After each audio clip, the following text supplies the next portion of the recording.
அதனால ஒரு பெரிய பண இழப்பை சந்தித்தவர்களை வந்துட்டு அவமானப்படுத்தி அதன் மூலமாக இவர் வந்து மேலே கொண்டு வரக்கூடிய ஒரு ரொம்ப ஒரு கேவலமான ஒரு மனநிலை உங்களுக்கு இருக்கு. என்னன்னா ஒருத்தன் உண்மையாகவே ஒரு பொன்மொழியை சொல்லியிருந்தான்னு வச்சுக்கோங்களேன், அதை திருடி பெரியார் பேர்ல எழுதுறது. உண்மையாகவே ஒருத்தன் ஒரு கருதுகோள் வச்சிருந்தா அந்த கருதுகோளை ஒரு ஆரம்பத்தை எதிர்த்திருப்பாரு, திட்டிருப்பாரு, காரி துப்பியிருப்பாரு.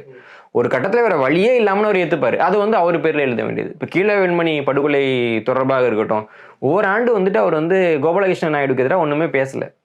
அந்த படுகொலை நடந்த இப்ப சமீபத்துல தனியா ஒரு கேள்வியா வைக்கலாம்னு இருக்கிறோம். நீங்க இதை முதல்ல முடிச்சிருங்க. ஆமா, இப்படியாக தொடர்ச்சியா என்னன்னா அவர் என்னென்னலாம் தவறு செஞ்சாரோ அதெல்லாம் மறைக்க வேண்டியது. யார் யாரெல்லாம் அவருக்கு வழிகாட்டினாங்களோ அவங்கெல்லாம் மறைக்க வேண்டியது. யார் யாரெல்லாம் அதற்கு முன்னோடிகளாக இருந்தார்களோ அவங்கெல்லாம் மறைக்க வேண்டியது. மறைச்சிட்டு தமிழ்நாடு ஒன்றும் இல்லாமல் இருந்தது, இவர் நேரா வந்தாரு, அப்படியே அருள் கொடுத்தாரு, தமிழ்நாடு வளர்ந்துட்டு அப்படின்னு சொல்லக்கூடிய ஒரு இப்போ பௌத்த மதத்தில் வந்துட்டு ஒரு வழக்கம் இருக்கும், எது கேட்டாலும் புத்தர் தான் கொடுத்தாரு, நமக்கு நல்ல